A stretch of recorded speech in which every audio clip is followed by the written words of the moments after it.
Shalom, salam sejahtera bagi kita semua. Perkenalkan, nama saya Laskar dari jurusan Ilmu Komunikasi dengan NIM 217165108. Pada video saya kali ini saya akan membacakan ringkasan dari pengantar ilmu hukum. Bagian A, pengertian dari segi pengantar. Bertitik tolak dari kata pengantar inilah maka PIH merupakan basis lerfak mata pelajaran dasar yang tidak boleh ditinggalkan oleh mereka yang ingin mempelajarinya. Bagian B, pengertian dari segi ilmu hukum. Menurut Cross memberikan definisi bahwa ilmu hukum ialah segala pengetahuan hukum yang mempelajari hukum, yang mengkaji hukum pada segala bentuk dan manifestasinya. Bagian B, ilmu hukum pada perpustakaan hukum dikenal dengan nama jurisprudence, yang asal dari kata jus yang merupakan aturan atau hak. Menurut Curzon berpendapat bahwa ilmu atau aturan adalah suatu ilmu pengetahuan yang mencakup dan membicarakan segala hal yang bekerja sama menggunakan hukum. Bagian C, cabang-cabang ilmu hukum yang termasuk ilmu hukum. Menurut Van Apledon berpendapat bagian ini terdiri dari sosiologi hukum, sejarah hukum, perbandingan hukum. Menurut Belfroin membagi ilmu hukum atas dogmatika hukum dan dogmatik hukum. Menurut Belfroid membagi hukum atas dogmatika hukum, perbandingan hukum, dan sejarah hukum. Bagian D, pendapat para pakar hukum. Menurut Dr. Sujono Dirjosisworo SA menyatakan bahwa PIH itu kerap kali oleh dunia studi hukum dinamakan ensiklopedia hukum yang merupakan pengantar untuk ilmu pengetahuan hukum. Bab 2, sejarah singkat mengenai pengantar ilmu hukum. Istilah pengantar ilmu hukum tidak tercipta begitu saja, tetapi mempunyai sejarahnya sendiri. Pengantar ilmu hukum berasal dari terjemahan bahasa Belanda, leading to the right way. Istilah ini dipakai tahun 1920, yaitu dimasukkan dalam Hoger atau Undang-Undang Perguruan Tinggi di negara Belanda. Bab 3, peran dan fungsi pengantar ilmu hukum. Yang pertama itu memberikan introduksi atau memperkenalkan segala dilema yang bekerja sama dengan aturan. Bagian B, memperkenalkan ilmu hukum, yaitu pengetahuan yang menelaah segala seluk-seluk daripada hukum dalam segala bentuk dan manifestasinya. Bagian C, mengklasifikasikan mata pelajaran. Bagian C, mengkualifikasikan mata pelajaran, pendahuluan dan pembukaan ke arah ilmu pengetahuan atau di taraf persiapan. Bagian 2, hukum sebagai objek ilmu hukum. Arti hukum dari segi hukum. Kata hukum dari bahasa Arab dan merupakan bentuk tinggal. Kata jamaknya adalah alkas, yang selanjutnya diambil ahli dengan bahasa Indonesia menjadi hukum. Recht berasal dari rectum, bahasa Latin, yang mempunyai arti bimbingan atau tuntutan atau pemerintah. Bagian C, lux. Kata lux berarti hukum, berasal dari bahasa Latin lubers, artinya pengantar atau pemerintah. Nah, kata lus berarti hukum, berasal dari bahasa Latin lubers, artinya mengatur atau memerintah. Lex, kata lex berasal dari bahasa Latin dan berasal dari kata leser. Leser artinya mengumpulkan, ialah mengumpulkan seorang-orang untuk diberi perintah. Bagian B, definisi hukum oleh berbagai pakar. Menurut Profesor Dr. Bors, menurut Bors, hukum ialah keseluruhan peraturan bagi kelakuan atau pembuatan manusia dalam masyarakat yang pelaksanaannya dapat dipaksakan dan bertujuan mendapatkan taata atau keadilan. Menurut Profesor Dr. Fakan, dalam bukunya yang terkenal Leading to the Right Way, juris dari negeri Belanda ini mendefinisikan hukum sebagai berikut. Hukum adalah keseluruhan pengaturan hidup yang bersifat memaksa untuk melindungi kepentingan manusia dalam masyarakat. Bagian C, peran dan fungsi hukum. Yang pertama, masing-masing anggota masyarakat mempunyai hubungan kepentingan. Kepentingan memiliki berbeda-beda, bahkan tidak jarang saling berlawanan. Untuk mengurangi satu kericuan yang timbul, maka hukumlah yang mengatur penting agar masyarakat dapat hidup aman, tentram, damai, adil, dan makmur. Bagian kedua, keadaan kehidupan masyarakat pada masa kini, sadar atau tidak sadar sebagai anggota masyarakat, selalu melakukan suatu perbuatan hukum dan hubungan hukum. Kemudian fungsi hukum. Yang pertama, sebagai alat pengatur tata tertib hubungan masyarakat. Yang kedua, sebagai sarana untuk mewujudkan keadilan sosial lahir dan batin. Yang ketiga, sebagai sarana penggerak pembangunan. Yang keempat, sebagai fungsi kritis. Tujuan hukum atau pendapat berbagai ahli. Yang pertama, menurut Dr. Wirjono, mengungkapkan tujuan hukum adalah untuk mengadakan keselamatan dan kebahagiaan serta tertib dalam lingkungan masyarakat. Yang kedua, menurut Profesor Subjektif, SH hukum bertujuan untuk menyelenggarakan sebagai keadilan dan ketertiban sebagai syarat untuk mendatangkan kebahagiaan dan kemakmuran. Menurut Profesor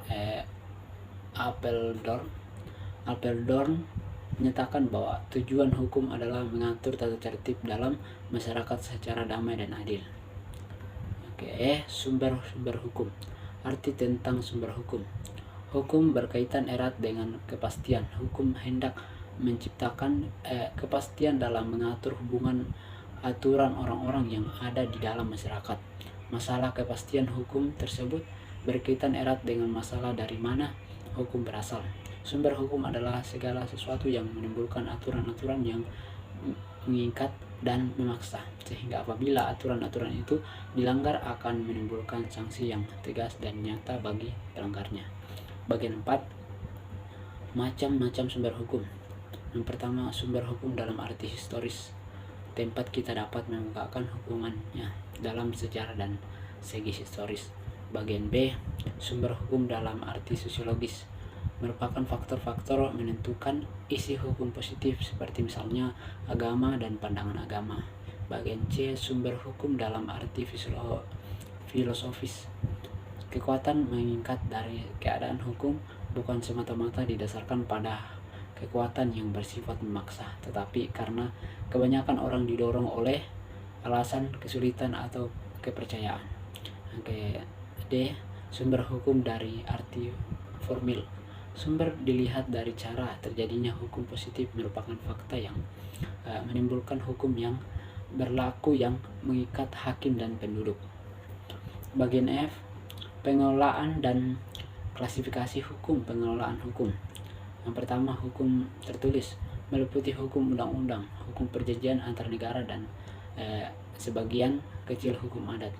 Yang kedua, B, hukum tak tertulis meliputi hukum kebiasaan, sebagian besar hukum adat, hukum jurisprudensi, hukum ilmu dan hukum revolusi. Selanjutnya, penggolongan, klasifikasi dan lazim dipergunakan didasarkan pada 1. Berdasarkan sumbernya, hukum undang-undang, hukum traktat, hukum adat dan hukum jurisprudensi dan hukum ilmu. Yang kedua, berdasarkan kepentingan yang diatur, hukum privat, hukum publik. Yang ketiga, berdasarkan hubungan antar hukum, hukum antar waktu, hukum antar tempat, hukum antar golongan, untuk hukum antar agama, hukum privat internasional. Bagian 4, berdasarkan ukuran pertalian hubungan hukum. Yang pertama, lus constitutum. Yang pertama, lus constitutum.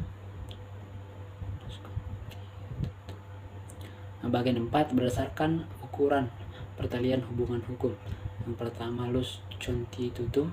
Yang kedua, lus constitutum. Yang ketiga, hukum objektif. Yang keempat, hukum subjektif. Yang kelima, berdasarkan kerja dan sanksi. Hukum kaidah, hukum sanksi, hukum memaksa, dan hukum mengatur. Yang keenam, berdasarkan kekuasaannya, hukum nasional, hukum internasional, dan hukum asing. Yang ketujuh, berdasarkan sifatnya, hukum paksa, hukum tambahan. Selanjutnya bagian 3, ilmu hukum sebagai ilmu kaidah. Kaidah sosial yang mengatur tingkah laku manusia. Kaidah susila, kaidah yang paling tua dan paling asli, juga terdapat di dalam sumbari manusia, terdiri karena manusia adalah makhluk sosial. Kaidah kesopanan, ketentuan hidup yang timbul dari pergaulan masyarakat. Kaidah agama, norma sosial yang aslinya dari Tuhan yang isinya larangan, perintah, dan ajaran. Yang keempat, ada kaidah hukum, mempunyai sifat memaksa untuk melindungi kepentingan manusia dalam pergaulan hidup masyarakat. Yang ke B, di sini ada pengelolaan kaidah. Tata kaidah dengan aspek pribadi atau kaidah agama dan kaidah kesusilaan. Yang ke B, tata kaidah dengan aspek kehidupan antar pribadi atau kaidah kesopanan, kaidah hukum. Yang ketiga, hubungan antar kaidah hukum dengan kaidah lainnya. Yang ke A, hubungan positif, yakni hubungan yang saling memperkuat. B, hubungan negatif, yakni hubungan yang saling melemahkan. Ilmu hukum sebagai ilmu pengertian. Subjek hukum. Subjek hukum adalah suatu yang menurut hukum berwenang untuk melakukan perbuatan hukum atau siapa yang mempunyai hak dan cakap untuk bertindak dalam hukum. Objek hukum, segala sesuatu yang berguna lagi subjek hukum yang tidak dapat menjadi pokok permasalahan dan kepentingan bagi para subjek hukum, oleh karenanya dapat dikuasai oleh subjek hukum. Ketiga, peristiwa hukum, suatu kejadian biasa dalam kehidupan sehari-hari yang akibatnya diatur oleh hukum. Keempat, hubungan hukum, hubungan antara dua atau lebih subjek hukum. Dalam hubungan hukum ini, hak dan kewajiban pihak yang satu berhadapan dengan hak dan kewajiban pihak yang lain. Kelima, ada hak. Dalam ilmu hukum, hak disebut juga hukum subjektif. Hukum subjektif merupakan segi aktif daripada hubungan hukum. Yang keenam, ada perbuatan hukum, setiap perbuatan manusia yang dilakukan dengan sengaja untuk menimbulkan hak dan kewajiban. Yang ketujuh, bukan perbuatan hukum. Perbuatan hukum tidak dilarang oleh hukum. Perbuatan ini menjadi akibat hukum yang tak tergantung pada kehendak. Perbuatan yang dilarang oleh hukum, sesuatu perbuatan yang menimbulkan kerugian kepada orang lain dan kewajiban mewajibkan si pelaku yang bersalah untuk mengganti kerugian yang ditimbulkannya. Bagian 8, masyarakat hukum, kelompok orang yang hidup dalam suatu wilayah tertentu, di mana dalam kelompok tersebut berlaku suatu rangkaian peraturan yang menjadi tingkah laku bagi setiap kelompok dalam pergaulan hidup mereka. Bagian 4, ilmu hukum sebagai ilmu kenyataan. Antropologi hukum, satu cabang ilmu pengetahuan yang mempelajari pola-pola sengketa dan penyelesaian pada masyarakat sederhana maupun masyarakat yang sedang mengalami proses perkembangan dan pembangunan. Studi antropologi hukum dapat dikatakan belum usang dan baru muncul pada abad ke-19, sewaktu dapat usaha perjuangan membuat meneliti dasar-dasar hukum di Eropa, yaitu antara lain menggunakan jalan membandingkan sistem aturan masyarakat yang masih disebut pada taraf sederhana di Eropa. Yang ke-1, sosiologi hukum, suatu cabang ilmu pengetahuan yang secara empiris dan analitis mempelajari hubungan timbal balik antara hukum sebagai gejala sosial dengan gejala-gejala sosial lainnya. Sosiologi hukum diantaranya mempelajari pengorganisasian sosiologi dari hukum. Objek sasaran ialah badan-badan yang terlibat dalam kegiatan penyelenggaraan hukum, seperti pembuat undang-undang, pengadilan, polisi, advokat. Yang kedua, ada psikologi hukum, suatu cabang pengetahuan yang mempelajari hukum sebagai suatu perwujudan dari perkembangan jiwa manusia. Psikologi ini adalah ilmu hukum pengetahuan tentang perilaku manusia. Maka dalam kaitannya dengan studi hukum, ia akan melihat hukum sebagai salah satu dari pencerminan perilaku manusia.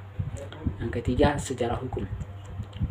Satu bidang studi hukum yang mempelajari perkembangan dan asal usul sistem hukum dalam suatu masyarakat tertentu dan perbandingan antara hukum yang berbeda karena dibatasi oleh perbedaan waktu.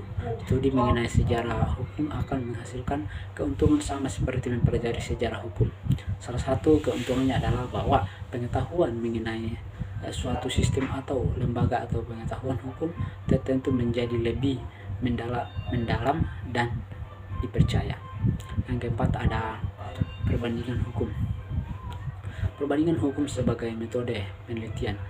Sebagai metode penelitian, perbandingan hukum dapat dipergunakan di semua bidang hukum seperti hukum privat, hukum publik, hukum tata negara, bahkan dapat digunakan di bidang ekonomi, ekstra, dan teknik. Perbandingan hukum sebagai ilmu pengetahuan.